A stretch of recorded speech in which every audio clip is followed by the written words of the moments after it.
Praise the Lord, church.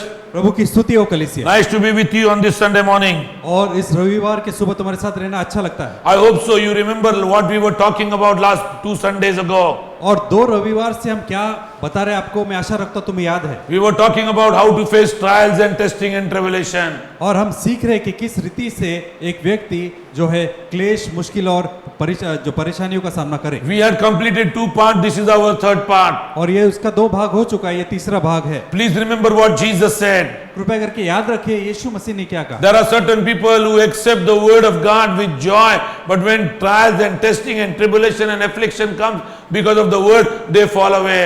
और बहुत से ऐसे लोग हैं जो पहले मसीह में आते हैं और वचन को ग्रहण करते हैं, लेकिन क्लेश और कठिनाई के कारण वो जो है अलग हो जाते हैं या पीछे हट जाते हैं। You should remember we face trials, testing and tribulation just because of the word. और हमें याद रखना है कि हम जो क्लेश का सामना कर रहे हैं वो वचन के कारण। And the word is nothing but Jesus which is there inside. और वचन और कुछ नहीं परंतु यीशु जो हमारे अंदर है वो है। Satan and the demonic forces are not against us. Satan and the demonic forces are against Jesus Christ who is alive in our life today. और शैतान हमारे पीछे नहीं है परंतु वो यीशु मसीह जो हमारे अंदर जीवित है वो और उसके दानव उसके पीछे पड़े हैं। So in the previous 2 parts we focused on one word of God which was very important, which was Romans 8:28. और पिछले भाग में हमने जो परमेश्वर का वचन है रोमियो 8:28 जो बहुत महत्वपूर्ण है उस पर ध्यान दिया था। I encouraged you to focus yourself on this word when you go through trials and testing every time, because this word gives us a hope, develops our faith and helps us to overcome every trial. और मैं आपको बताना चाहूंगा कि जब भी आप मुश्किल से, परेशानियों से या क्लेश से गुजर रहे हो तो इस वचन को आप पकड़े रखो, क्योंकि इस वचन से हमें जो है आशा मिलती है, हमारा विश्वास बढ़ता है मुश्किल का सामना करने के लिए। And let me tell you, we were talking about there is a suffering, there is a trial, everything has a time, even it is a short time, but we require supernatural strength to go through all these trials and testing. और हमने पहले ये भी देखा था कि हर एक क्लेश हो, कोई भी मुश्किल हो, कोई भी कठिनाई हो, उसका एक समय होता है और उसका एक अंत होता है, लेकिन जब तक ये खत्म ना हो उसका सामना करने के लिए हमें सामर्थ्य की आवश्यकता है। Now Romans 8:28 clearly says God turn out everything for their good for those who love the Lord and those who are called by his purposes. और रोमियो 8:28 साफ कहता है कि परमेश्वर सारी बातें मिलकर भलाई उत्पन्न करती है उन लोगों के लिए जो उनसे प्रेम रखते हैं और उनके उद्देश्य से बुलाए हैं। So to convert to our good, we do not know how many days we have to go through suffering, whether it is 1 day, whether it is 3 days, whether it is 7 days, whether it is a month, whether it is a year or years together. तो हम नहीं जानते कि कितना समय लगेगा इस क्लेशकांत होने के लिए, चाहे वो 1 दिन हो, 3 दिन हो, 1 सप्ताह हो, 1 महीना हो, 1 साल हो और बहुत से साल हो। So to go through all this, we require perseverance, we require patience. और इससे गुजरने के लिए हमें जो है धीरज की और संयम की आवश्यकता है। Another important part what we studied, that God has a purpose and ultimately he will fulfill his purpose, so in his time he will make all things beautiful.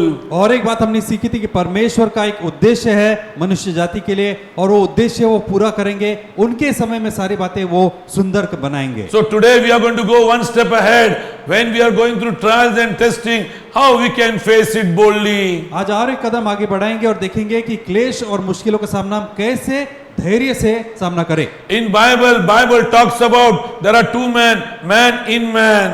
और बाइबल जो बताती है 2 मनुष्यत्व के बारे में बताती है, एक बाहरी और एक अंदरी। If you do not know Lord Jesus Christ as your personal savior, you will not be able to understand this. But those who have accepted Jesus as their personal savior, let me tell you, by the gospel of John, their spirit is born again. और जो लोगों ने यीशु मसीह को ग्रहण नहीं किया, स्वीकार नहीं किया, वो ये बात शायद नहीं जानेंगे, लेकिन जो व्यक्ति ने प्रभु यीशु मसीह को जाना है उनको पता है कि यीशु मसीह को स्वीकार करके वो परमेश्वर के संतान बनते हैं। So by the gospel of John you are born again. और यूहन्ना के सुसमाचार की पुस्तक में लिखा है कि तुम्हारा नया जन्म होता है। That means your dead spirit has become alive. उसका मतलब तुम्हारा जो मृतक जो आत्मा है वो जीवित हो गया। And today we are going to talk about that spiritual man which is inside this physical man. और ये शारीरिक मनुष्य के अंदर जो आत्मिक मनुष्य है, आज उसके विषय में हम बात करेंगे। Everything depends upon the strength of your inner man that how powerfully and how patiently you can go through all these trials and testing and suffering. और सारी बातें हमारे अंदरूनी मनुष्य पर निर्भर है कि कैसे हम धीरज से और साहस से हम क्लेश का सामना करें। So in these 2 coming weeks, we are going to learn about strengthening our inner man. और आने वाले 2 सप्ताह में हम सीखने वाले हमारा अंदरूनी मनुष्य को कैसे हम मजबूत करें, बलवान करें। Strengthening of the inner man, Apostle Paul taught to the church of Ephesus, which I am going to read to you today. और यही बात प्रेरित पौलुस ने एफिसियों की कलीसियों को सिखाया था, जो हम आज सीखेंगे। Let me tell you, there are many people who spend time to develop their outward man and to have strength in their outward man. और मैं आपको बताना चाहूंगा, बहुत से ऐसे लोग हैं संसार में हमारा जो भारी मनुष्यत्व को मजबूत बनाने के लिए बहुत से कोशिश करते हैं। There are many people who have regular time given in their day such that they go for their gym, they go for their physical exercise, that they develop the strength of their muscle. They want all the flexibility in their body, all the joints to be proper. They dedicate a special time for their body. और हमारा भारी मनुष्यत्व को, शरीर को अच्छा दिखने के लिए, मजबूत रहने के लिए, सारे जोड़ों को अच्छे से काम करने के लिए लोग बहुत सारा समय इसके लिए बाजू में निकाल कर जिम करते हैं और बहुत सारा प्रयास करते If you हैं। go in, especially in film industry, you will find every hero with a good body because they are giving all their time to maintain their body, developing strength, developing muscles, and their whole focus is for outward man. अगर हम जो है film industry के बारे में देखें तो सारे हीरो जो हम देखते हैं वो बाहरी रूप से कितने मजबूत है, कितने आकर्षक है, क्योंकि वो सारा समय अपने जो भारी मनुष्यत्व को अच्छा दिखने में लगाते हैं। Now those who are disciples of Jesus Christ has to understand they not only they have to develop their physical body, but they cannot neglect their spiritual man. और जो मसीह में लोग हैं, मसीह के बुलाए गए लोग हैं, उनको एक बात पर ध्यान देना है कि केवल हम हमारे भारी मनुष्यत्व पर ध्यान नहीं देना है, परंतु हमारे अंदरूनी मनुष्य को मजबूत रखना है। And that is the reason today we are going to learn about strengthening the inner man. और इसी कारण आज हम सीखने वाले हैं कि कैसे उस अंदरूनी मनुष्य को हम सामर्थ्य Let's बनाएं। read Ephesians chapter 3 and verse 13. आइए हम इफिसियों की पत्री 3 अध्याय और 13वां वचन I पढ़ेंगे। ask you therefore not to be discouraged because of my suffering for you, which are your glory. इसलिए मैं विनती करता हूँ कि जो क्लेश तुम्हारे लिए मुझे हो रहा है, उनके कारण हियाव न छोड़ो, क्योंकि उनमें तुम्हारी महिमा है। Now remember this is what Apostle Paul is saying, to preach the gospel, to bring the gospel to you. I am going through a lot of suffering, trials, but I want to tell you, don't lose hope and faith, be strong. और पौलुस कहता है कि तुम्हारी ओर सुसमाचार लाने के लिए मैं बहुत से क्लेश का सामना कर रहा हूँ, तकलीफों का सामना कर रहा हूँ, परंतु तुम्हें हियाव नहीं छोड़ना है। For this reason, grasping the greatness of this plan by which Jews, Gentiles are joined together in Christ, I bow my knees in reverence before the Father. 14. इसी कारण मैं उस पिता के सामने घुटने टेकता हूँ जिससे स्वर्ग और पृथ्वी पर हर एक घराने का नाम। Yes, 14. I bow my knees before the Father. और पिता के सामने मैं घुटने टेकता हूँ।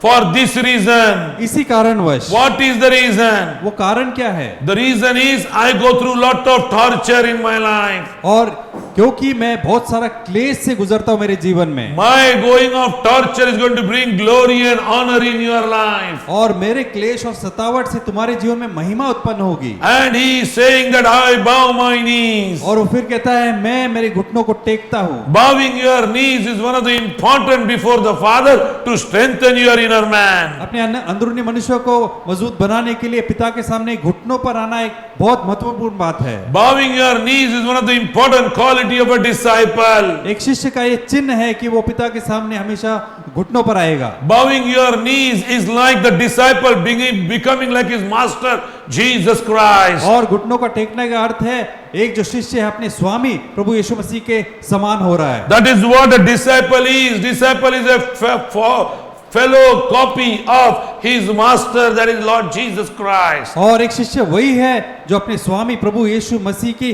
तरह उसके जैसा बन रहा है। How many people know in the garden of Gethsemane when things were darkened, Jesus was there on his knees. कितने लोग जानते हैं गेत्सेमनी के बाग में जब बातें बहुत अंधेरा हो चुका था और बातें बहुत बिगड़ गई थी, यीशु मसीह घुटनों पर थे। And when you are in knees, your inner man becomes very strong to face every trial, every testing and every persecution. और जब हम क्लेश से गुजरते हैं, मुश्किल में होते हैं, तो हमारा अंदरूनी मनुष्य उस वक्त सामर्थ्य होता है ताकि उसका सामना करे। No.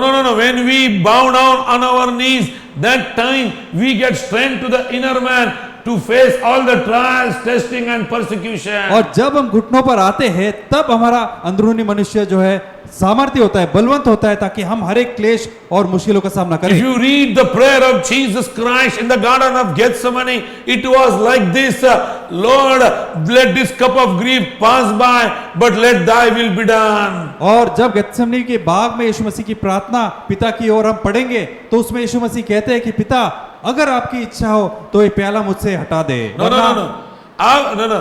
अगर तू चाहता है तो ये जो प्याला है, ये जो कटोरा है, मुझसे हटा, बल्कि लेकिन तेरी इच्छा पूरी हो। Let me tell you, the cup which was going to come before, the trial which was going to come before, the persecution which was going to come before was very, very difficult, and I will tell you, no man will be able to face that. क्योंकि यीशु मसीह ने ऐसे प्रार्थना किया, क्योंकि उसके सामने जो क्लेश था, जो मुसीबत से वो जाने वाले थे, कोई भी मनुष्य आसानी से उसका सामना नहीं कर सकता। And that is the reason he prayed on the knees to strengthen himself. इसलिए घुटनों पर आकर अपने अंदरूनी मनुष्य को सामर्थ्य बनाने के लिए उन्होंने प्रार्थना की। Discipleship is not something only for the few selected one, but everyone who believes in Jesus Christ has to become his disciple, imitating exactly what Jesus did. और शिष्य बनना केवल कुछ लोगों के लिए नहीं, परंतु हर एक जिन्होंने अपना भरोसा यीशु मसीह पर लगाया है, हर एक को शिष्य बनने के लिए इसी प्रयास से जाना है। When the believer starts becoming a disciple is the time when he starts bringing the change into his spiritual man. और जब एक विश्वासी जो है चेला बनने के रास्ते पर रहता है, तभी वो जो है अपना जो बदलाव उसके जीवन में होने लगता है। I find many Christians, many people so-called believing in Jesus Christ, spending regular time for their physical activity to strengthen their body, but they have not dedicated their time to strengthen their inner man every day. और मैं ऐसे मसीह को देखा हूँ जो अपने आप को विश्वासी कहते हैं, परंतु उनके पास बहुत सारा समय है अपने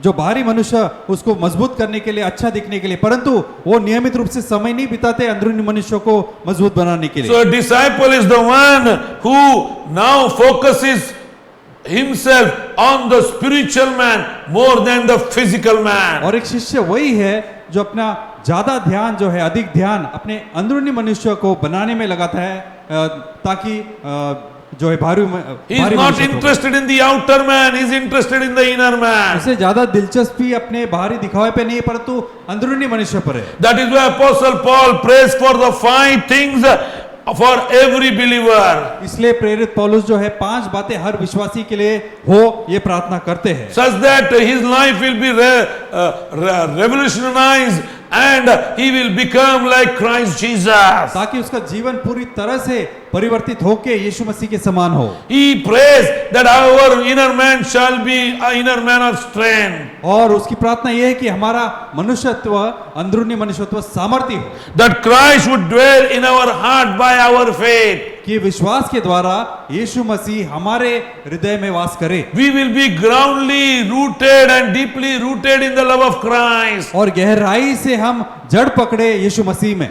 We would comprehend the love of Christ to everyone. और यीशु मसीह का प्रेम हम दूसरों को दर्शा सके। That we would be filled with the fullness of God. कि परमेश्वर की परिपूर्णता से हम भर जाए। Now we are going to come on verse 16. अभी 16वें आयत में आएंगे। That is developing the strength for the inner man is the key today of this message. और आज के संदेश का खास या मुख्य अंश यह है कि हम अंदरूनी मनुष्य को कैसे सामर्थ्य बनाएं। This is what Apostle Paul is praying to the church of Ephesians, and I am also praying the same prayer for everyone who is listening through the YouTube. If you are going through trials, testing and suffering and affliction, My prayer is like the prayer which Apostle Paul did for us. और जैसे पौलुस ने एफिसियों की कलीसिया के लिए प्रार्थना की, वैसे ही मैं जो लोग यूट्यूब के माध्यम से देख रहे हैं उनके लिए आज ये प्रार्थना करने वाला हूँ। This is what I am going to pray, which is mentioned in Ephesians chapter 3 and verse 16. और मेरी प्रार्थना एफिसियों 3 के 16 के आयत के अनुसार होगा।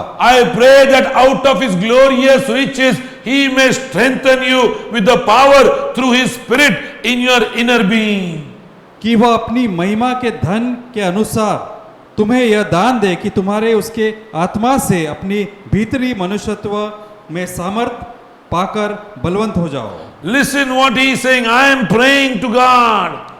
सुनिए ध्यान से क्या वो कह रहे हैं, मैं प्रार्थना कर रहा हूँ पिता से। He is saying I am coming on my knees. वो कहते हैं मैं घुटनों पर आया हूँ। Why? That your inner man shall be strengthened. ताकि तुम्हारा भीतरी मनुष्यत्व सामर्थ्य हो। And how your inner man will be strengthened? With the power through his spirit in your inner being. और वो कैसे सामर्थ्य होगा तुम्हारा भीतरी मनुष्यत्व, उनकी आत्मा जब तुम्हारे अंदर आकर वास करेगी। Apostle Paul is not talking about any physical things here. और यहाँ पर प्रेरित पौलुस शारीरिक बातों के विषय में नहीं बोल रहे, But he is saying the strength of the Christian lies in the strength of the inner man. परंतु वो हमें समझा रहे कि एक मसीह व्यक्ति का जो सामर्थ्य है वो उसके भीतरी मनुष्यत्व में होता है। Now the strength of the inner man is not because of good muscles. The strength of the inner man is not because of his good health. The strength of the inner man is not because of the money. The strength of the inner man is not because of his good abilities. और मैं बताना चाहूंगा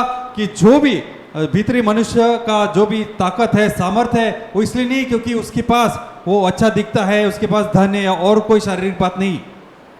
The strength of the inner man जो सामर्थ्य है भीतरी मनुष्यत्व का is because of the power which the Spirit of God is going to give you inside. And he says it is going to come through the glorious riches from the Father in heaven. और ये जो सामर्थ्य पवित्र आत्मा के द्वारा तुम्हारे अंदर आकर वास करने वाला है और उस महिमा के धन से आएगा जो पिता जो स्वर्ग में है उनसे। I am talking about something which is invisible to you. और मैं एक अदृश्य चीज के बारे में तुम्हें समझा I रहा am talking about some part which is there in you which is invisible. हूँ और जो एक अदृश्य भाग है तुम्हारे जीवन का उसके विषय में तुम्हें समझा रहा हूँ। When you go through trial, testing and persecution, many people around you will come to know the strength of your inner man. और जब तुम क्लेश से जाओगे, मुश्किलों का सामना करोगे, तब तुम्हारे आजू बाजू के लोग तुम्हारे जो अंदर सामर्थ्य है उसको जानेंगे। Now I want to talk to you what do you mean by becoming strong. और बलवान होना उसके बारे में सही अर्थ क्या है मैं आपको बताऊं। Let me tell you, to become strong, that means physically if you want to become strong, you are able to carry heavy weights. और शारीरिक रूप से अगर देखें एक मनुष्य बलवान है उसका अर्थ यह है वो बहुत भारी भारी वस्तुएं उठा सकता है। Becoming strong physically means he can take a lot of physical attacks on his body. और शारीरिक रूप से बलवान होना उसका अर्थ है वो बहुत से तकलीफ अपने शरीर पर झेल सकता है। I hope so you have understood what do you mean by spiritually becoming strong. और मैं आशा रखता हूं कि आत्मिक रूप से बलवान होने का अर्थ तुम समझ गए होंगे। That means even though you are not physically strong, if you are spiritually strong, trials and testing and difficulties and pressures and tensions of entire life, worry, everything can be handled by you. और अगर आप शारीरिक रूप से बलवान नहीं हो फिर भी अगर आपका भीतरी मनुष्य जो है बलवान है तो सारी बातें चाहे वो क्लेश हो, मुश्किल हो, तकलीफें हो, टेंशन हो, उसका सामना तुम आसानी से कर पाओगे। Yes, and how this is possible? Why this strength is needed? और ये कैसे संभव है और ये ताकत हम कैसे पाए? What this strength of the inner man is going to do in our life? और ये भीतरी मनुष्यत्व का सामर्थ क्या करने वाले हमारे जीवन I में? want to tell you, if there is a clash between two people, the most of the important problem today in the world is unforgiveness. और अगर दो लोगों के बीच में कोई बैर है तो सबसे ज्यादा तकलीफ और सबसे ज्यादा भयानक बात आज के लोगों के बीच में है वो है अक्षमा। They cannot relate with each other. वो एक दूसरे से संपर्क नहीं रख Their सकते journey has an obstacle. और हमेशा एक बीच में बड़ा होती है। Bible says unforgiveness is such kind of sin which can start showing up in you in your physical body. और बाइबल बताती है कि अक्षमा वो ऐसा पाप है जो तुम्हारे शरीर से के द्वारा भी दिखने के लगेगा। Because the Bible clearly says in Psalm 66 verse 18, if you have iniquity in your heart, I will not hear you. और बाइबल साफ कहती है भजन 67 के 18 में, अगर मैंने अपने हृदय में पाप को छुपा लिया है तो परमेश्वर मेरी बात नहीं सुनेंगे। How to know that your inner man is strong? कैसे हम जाने कि भीतरी मनुष्यत्व सामर्थ्य है? When you are ready to forgive any person immediately, that is the time you know that your inner man is strong. Ego has no role to play. और अगर आप तुरंत किसी को क्षमा करने के लिए तैयार हो, वो चिन्ह है कि तुम्हारा भीतरी मनुष्यत्व बहुत ही सामर्थ्य है। उसको सामर्थ्य बनने के लिए कोई भी गर्व की आवश्यकता नहीं। Yes, why? Because you are ready to forgive your brother. हाँ, क्यों? क्योंकि आप अपने भाई को तुरंत क्षमा करने के लिए Forgiveness is not easy. Your physical body will not allow you. Your outer man will not allow you. He will say, if he wants, let him come to me. I will not go to him. और क्षमा करना बहुत आसान नहीं है, क्योंकि तुम्हारा जो भारी मनुष्यत्व है वो तुम्हें अनुमति नहीं देगा। तुम्हारा जो शरीर है वो कहेगा अगर जरूरत है तो वो मेरे पास आकर माफी मांगे। So one of the important point to understand, to become spiritually strong, to have the strength in the inner man, the first sign we are ready to forgive every enemy. तो ये समझना होगा हमको कि सबसे पहला चिन्ह ये जानने के लिए कि हम हमारा भीतरी मनुष्यत्व जो है सामर्थ्य है या नहीं, वो ये है कि वो व्यक्ति क्या तत्पर या तुरंत किसी को क्षमा कर पाएगा। Jesus taught like this. यीशु मसीह ने ऐसे सिखाया, एक गाल पर कोई मारे जो चाटा, दूसरा गाल भी देना। एक मील जबरन कोई तुमको ले जाए, 100 मील साथ जाना। एक गाल पर कोई मारे जो चाटा, दूसरा गाल भी देना। एक मील जबरन कोई तुमको ले जाए, 100 मील साथ जाना। This is not possible. ये साधारण रूप से संभव नहीं। This is only Jesus can do it. केवल यीशु ऐसे कर सकते हैं, Because he was God in man. क्योंकि वो पूरी तरह से मनुष्य के अंदर परमेश्वर थे, And that is only God can do it. और वो केवल परमेश्वर ही कर सकते हैं। And that is the reason when you become the disciple, you need to imitate Jesus Christ. You need to become like a master, and it is not easy to love your enemy. और इसलिए जब तुम शिष्य बन रहे हो तो तुम्हें अपने स्वामी के जैसा होना है, लोगों को क्षमा करना है। ये आसान बात नहीं है। The second thing what you can know when your inner man is spiritually strong. और दूसरा चिन्ह कैसे हम जाने कि हमारा भीतरी मनुष्यत्व। Galatians 6 and verse 2 says, carry each other's burden. और गलतियों की पुस्तक 6 अध्याय और दूसरा वचन कहता है कि एक दूसरे का भार उठाओ। Carry each other's burden. एक दूसरे का हमें भार उठाना है। Is it possible? क्या ये संभव है? No, no, no. Today's time we do not have time for anyone else. और आज के समय में हमें किसी के लिए भी वक्त देना आसान नहीं। We are already under our own pressure. हम खुद के ही जीवन के दबाव में चलते हैं। So much burden we have for ourselves. हमारे खुद के लिए ही इतना बोझ हमारे पास है। How we can give time for others? दूसरे का बोझ हम कैसे उठाए? Can you go and visit someone in the hospital? क्या तुम्हारे पास समय है कि अस्पताल जाकर मिले? Can you pray for someone today? क्या आज किसी के लिए आपने प्रार्थना की हो? No, no, no. It is not possible. नहीं नहीं नहीं, वो संभव नहीं है। Why it is not possible? क्यों यह संभव नहीं है? Because our inner man is not strong. क्योंकि हमारा भीतरी मनुष्य बलवान नहीं। Unless and until our inner man is having strength, we cannot take somebody else's burden. और जब तक हमारा भीतरी मनुष्य जो है बलवान नहीं होते, हम दूसरों का बोझ उठा नहीं पाएंगे। Oh, we require strength to lift up the weight. और वजन उठाने के लिए हमें ताकत की जरूरत है। And to lift up somebody else's burden, our inner man should be more और strong. दूसरों का बोझ उठाने के लिए हमारा भीतरी मनुष्य को बलवान रहना है। The third thing why we require strength is to remain faithful. और तीसरी बात, हमें क्यों ये सामर्थ की आवश्यकता है? ताकि हम विश्वास योग्य बने रहे। Now, how to remain faithful? कैसे हम विश्वास योग्य बने That रहे? we should not flow in the direction of the world, but we need to have that strength to stand and oppose the world and the flow of the world. ताकि हम जो है संसार के बहाव में ना है और उसमें बह न जाए, परंतु हमें दृढ़ खड़े रहना है और उसके विरोध में खड़े रहना है। We have to come against every demonic attack. हर एक जो शैतान के जो आक्रमण है उसके विरोध में हमें खड़ा रहना है। If you want to come against demonic attack, your inner man should be strong. अगर तुम्हें कोई भी जो है शैतानी आक्रमण का सामना करना है तो तुम्हारा भीतरी मनुष्य को बलवान रहना है। Do you know some people have, even being born again, their temperament is very, very low.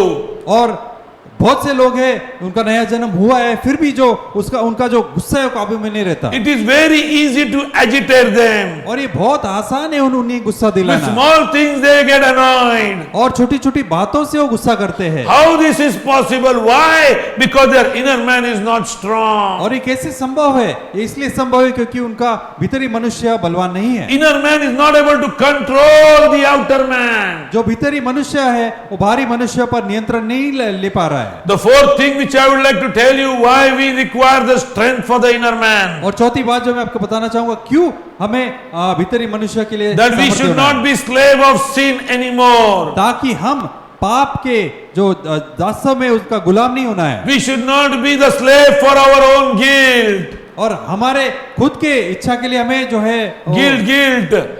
You know guilt, what do you mean by guilt? अपना मन खाता है, ओ मैंने ये गलती की, मैंने ऐसा किया, मैंने वैसा किया. Why it is like this? Because they don't believe that their inner man is so strong that he doesn't tell them that Christ has taken all their sins on the cross and he is ready to forgive if you ask repentance. और हम खुद पर ही लगातार दोष डालते रहते हैं। वो क्यों होता है? क्योंकि हमारा भीतरी मनुष्य ये नहीं बताता हमें कि यीशु मसीह ने तुम्हारे पापों का दाम चुका दिया है और उसके लहू से जो है हम धो सकते हैं। I would like to tell you strength of the inner man. और भीतरी मनुष्य का हमें सामर्थ्य। Paul and Silas were beaten very, very badly. पौलुस और सिलास को बहुत बेरहमी से मारा गया। Acts of Apostles clearly says when they were in the custody, when they were in the prison, they were singing. और जो प्रेरित की पुस्तक है उसमें साफ लिखा है जब वो बंदी गृह में थे दोनों को मार दिया गया था फिर भी वो वहां पर जो गीत गा रहे थे स्तुति कर रहे थे। Can you sing when you are bleeding and somebody has beaten you without of your fault of any? How much you become angry, how much you will be agitated, you will be full of revenge. But Apostle Paul and Silas, they were singing and praising the living God. और अगर आपको बिना कोई दोष के कोई मारे और बंदी गृह में डाले तो आप कैसे वहां पर स्तुति आराधना कर सकते हैं? लेकिन पौलुस और सिलास ने वही किया बंदी गृह में। Jesus taught us if you have a faith like a mustard seed you can move the mountain. और यीशु मसीह ने हमें सिखाया कि राई के दाने के जितना भी तुम्हारा विश्वास हो तो तुम एक पहाड़ को हटा सकते हो। Mountain cannot be moved unless and until your inner man is strong. और कोई पहाड़ हिल नहीं सकता जब तक तुम्हारा भीतरी मनुष्य बलवान हो। Oh, I am talking about why to strengthen your inner man. और मैं ये सिखा रहा हूँ कि कैसे भीतरी मनुष्य को क्यों हमें बलवान रखना है। Now, one thing you should remember that this kind of strength comes only from God and His powerful Holy Spirit. और हमें ये बात जान लेना है कि इस प्रकार का सामर्थ केवल परमेश्वर और उनकी आत्मा द्वारा आता है। Let's turn the Bible to Ephesians chapter 1 Thessalonians chapter 5 and verse 23. और पहले थिस्सलुनीकियों 5 का 23 हम पढ़ेंगे। We are reading 1 Thessalonians chapter 5 verse 23. पहले थिस्सलुनीकियों 5 का 23 हम पढ़ रहे। शांति का परमेश्वर आप ही तुम्हें पूरी रीति से पवित्र करे और तुम्हारा आत्मा और प्राण और देह हमारे प्रभु यीशु मसीह के आने तक पूरे पूरे और निर्दोष सुरक्षित रहे। This is the Trinity of man. और ये मनुष्य की त्रिएकता है। The spirit, soul and body. और प्राण, शरीर और आत्मा। Apostle Paul says, पौलुस प्रेरित कहता है all the three should be kept blameless till the coming of the Lord Jesus Christ. और यीशु मसीह के आने तक शरीर, प्राण, आत्मा को निर्दोष रहना है। May God of peace sanctify you. और शांति का परमेश्वर तुम्हें पूरी तरह से निर्दोष करे। See, He is making you to understand that your spirit, your soul and your body all should be kept blameless. और पौलुस हमें समझा रहे कि हमारा आत्मा, प्राण और शरीर तीनों को पूरी तरह से निर्दोष रहना है। Ah, very, very important. Let's read Proverbs 23 and verse 7. आइए हम पढ़ेंगे नीति वचन 23 का 7। For as he thinks in his heart, so is he. क्योंकि जैसा वो अपने मन में विचार करता है वैसा ही वो है। Very, very important. ये बहुत ही जरूरी है। How you can keep your heart right? कैसे हमारे हृदय को निर्दोष रखे? Because our thought is connected with our heart. क्योंकि हमारा सोच विचार हृदय से जुड़ा है। And if our heart is not good, और अगर हमारा हृदय ही अच्छा नहीं, then how our thoughts will be good? तो हमारे सोच और विचार कैसे अच्छे होंगे? Let me tell you, our heart can be controlled if your inner man is strong. और मैं बताना चाहूंगा हमारा हृदय जो है वश में रह सकता है अगर भीतरी मनुष्य सामर्थ्य है। Now there is an outer man according to 1 Thessalonians chapter 5 and verse 23. There is an outer man according to 1 Thessalonians 5:23. और जैसे हमने अभी पढ़ा पहला थिस्सलुनीके 5:23, उसमें एक भारी मनुष्य भी है। Now to control the outer man, you need your inner man to be very, very, you know what you call, it should have more strength than the outer man. और अगर भारी मनुष्य को हमें नियंत्रण में रखना है तो ये जरूरी होगा कि हमारा भीतरी मनुष्य उसमें भी बलवान हो। And then there is a soul also within us. और फिर हमारे पास एक प्राण भी है। That is our mind and which keeps on talking to us. और वो हमारा मन है, हमारे विचार है जो हमसे लगातार बातें करती है। Let's turn our Bible to Romans chapter 7 and verse 22. और रोमियो 7:22 में हम जाएंगे Bible For I joyfully delight in the law of God in my inner self, that is my new nature. क्योंकि मैं भीतरी मनुष्यत्व से तो परमेश्वर की व्यवस्था से बहुत प्रसन्न रहता हूँ। This is what I would like to share today. और यही बात मैं आज आपसे बांटना चाहूंगा। Your inner man is happy with God's law. और परमेश्वर के व्यवस्था के द्वारा हमारा भीतरी मनुष्यत्व बहुत खुश होता है। Our inner man, if it is strong and powerful, let me tell you, it enjoys God's presence, it enjoys worshipping, it enjoys reading of God's word. और अगर हमारा भीतरी मनुष्यत्व जो है बलवान है तो वो आनंदित रहेगा, प्रसन्न रहेगा परमेश्वर की स्तुति करने, उनके गीत गाने और वचन पढ़ने से। 1 Peter chapter 3 and verse 4. आइए हम पढ़ेंगे पहला पत्रस 3 अध्याय 4 वचन। But let it be the inner beauty of the hidden person of the heart with imperishable quality, unfading charm of a Gentile, peaceful spirit, one that is calm and self-controlled, not over anxious, but serene and spiritually mature, which is very precious in the sight of God. तुम्हारा छिपा हुआ और गुप्त मनुष्यत्व नम्रता और मन की दीनता की अविनाशी सजावट से सुसज्जित हो रहे, क्योंकि परमेश्वर की दृष्टि में इसका मूल्य बड़ा है। क्या बोल रहा है पहला पेत्र ये कहना चाहता है कि जो आपका अंदर ये मनुष्य है ना, वो खूबसूरत होना चाहिए। बाहर के मनुष्य को छोड़ो। Here people are there spending money and money to keep their outward beauty. Outward they should look handsome. They are taking the most expensive dress. They are trying to bring out their performance in such a way that they look very nice. But let me tell you, if their heart is not good, it is of no use. और बहुत से लोग हैं, बहुत सा जो है पैसा और समय खर्चा करते हैं कि बाहरी रूप से सुंदर दिखे, लेकिन अगर तुम्हारा हृदय ही बलवंत नहीं है, अच्छा नहीं है, तो ये व्यर्थ है। So what I am saying, तो मैं क्या बताना चाह रहा हूँ there is आपको, an inner man एक भीतरी मनुष्य है and we need to strengthen it. और उसे हमें बलवंत रखना है। We need to strengthen it because Jesus Christ dwells there. और हमें उसे मजबूत रखना है, बलवंत रखना है, क्योंकि यीशु मसीह वहां वास If करते हैं। Jesus doesn't dwell there, it becomes like a graveyard. Unclean spirit enters and dwells that place. अगर यीशु मसीह वहां पर वास नहीं करते तो वो एक कब्रिस्तान के जैसे होगा, वहां दुष्ट आत्मा वास करेंगे। Now I will tell you, as you feed every day your physical man, see many people are eating 4 times, some people are eating 5 times.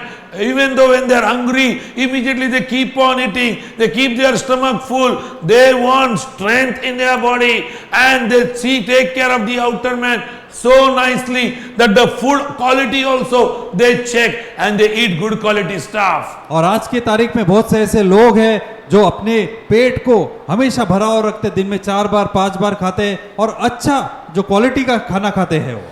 But let me tell you, they are hardly taking care of their inner man. लेकिन ये सच्चाई है कि बड़े मुश्किल से या फिर बहुत कम अपने भीतरी मनुष्य का वो ख्याल रखते If हैं। you want to face trials and testing and hardship when you go through, your inner man should be strong. अगर आप चाहते हैं आप क्लेश मुश्किल और तकलीफों का सामना करें तो आपका भीतरी मनुष्य को बलवान रहना है। What we need to do to strengthen our inner man? तो हमें क्या करना होगा हमारा भीतरी मनुष्यत्व को We already मजबूत करने? spoke why we require the strength of the inner man. हमने पहले अभी भी देखा है कि क्यों हमें इस सामर्थ्य की आवश्यकता है। Now we are going to see what we need to do to strengthen our inner man. अभी हम देखेंगे कि हम क्या करें ताकि वो भीतरी मनुष्य मजबूत रहे। We will go to part 2 to find out what we need to do to strengthen our inner man. और आने वाले दूसरे भाग में हम देखेंगे कि हमें क्या क्या करना होगा ताकि हमारा भीतरी मनुष्य मजबूत रहे। Our priority should be inner man than the outer man.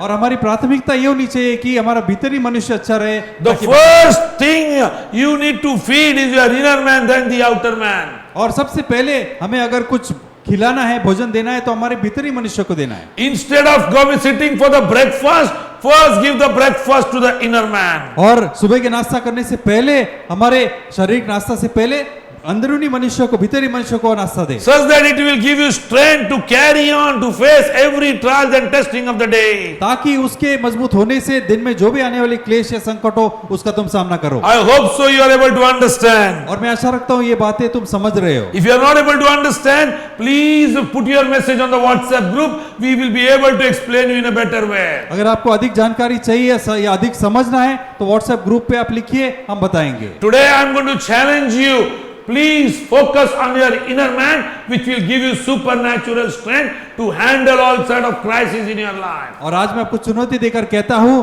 कि तुम तुम्हारा ध्यान अपने भीतरी मनुष्य पे अधिक डालो ताकि तुम क्लेश मुश्किल और सारी कठिनाइयों का सामना कर सको। I am going to now pray for everyone who is going through trials and testing. और अभी जो क्लेश से गुजर रहे, परीक्षाओं से गुजर रहे, उन सबके लिए मैं अभी प्रार्थना करूंगा।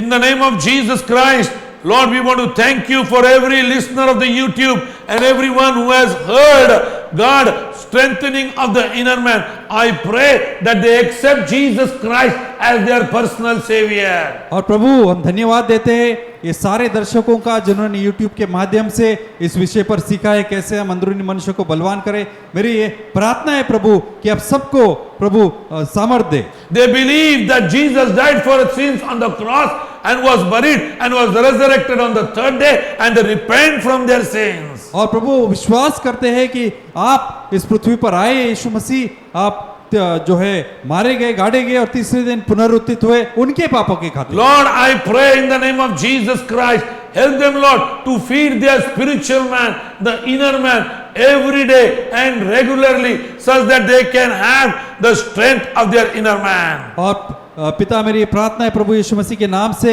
कि हर एक दिन, प्रत्येक दिन और नियमित रूप से वो समय निकाल कर अपने अंदरूनी मनुष्य को जो है और मजबूत करे। I see one man who is listening to us and right, God is speaking to him that he needs to change his lifestyle. और मैं देख रहा हूँ एक मनुष्य जो दर्शक है हमें देख रहा है यूट्यूब पर, परमेश्वर बता रहा है कि इस मनुष्य को अपना जो जीवन शैली को बदलना है। The Lord is talking to you from so many days you are born again, but you have left my company and you have become more worldly. The Lord is saying to you, come to me and I will renew you. और परमेश्वर कह रहे हैं तुमसे कि तुम पहले आए थे मेरे पास लेकिन आज के दिन में तुम मुझसे थोड़ा दूर हो गए हो, संसार में चले गए हो, लौट जाओ।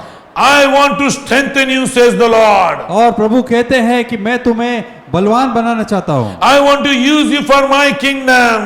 मैं अपने राज्य के लिए तुम्हारा उपयोग करना चाहता Father, we हूँ। want to thank you, God, for many such people who are watching us, oh God, on the YouTube. You are going to renew them. You are going to re-strengthen them, oh God. प्रभु हम धन्यवाद देते हैं इतने सारे लोग जो YouTube से देख रहे हैं प्रभु, हम विश्वास करते हैं कि तुम उनके जो मन है उसको नया करोगे, उनका उपयोग करोगे। Thank you, Lord, for listening to our prayer. धन्यवाद प्रभु हमारी प्रार्थना सुनने के लिए, In Jesus' name. यीशु मसीह के नाम से Amen. आमीन। May the love of God, पिता परमेश्वर का the Prem, grace of our Lord Jesus Christ, हमारे प्रभु यीशु मसीह and का the अनुग्रह communion of the Holy Ghost और पवित्र आत्मा की सहभागिता shall be with us forever and ever. हमारे साथ सदा बनी रहेगी। Amen and amen. आमीन और If you आमीन। want to bless our ministry, our account details are coming on the screen. और अगर आप चाहते हैं हमारी सेवकाई को आशीष दे, तो हमारे जो अकाउंट डिटेल है वो स्क्रीन पर आ रहे हैं।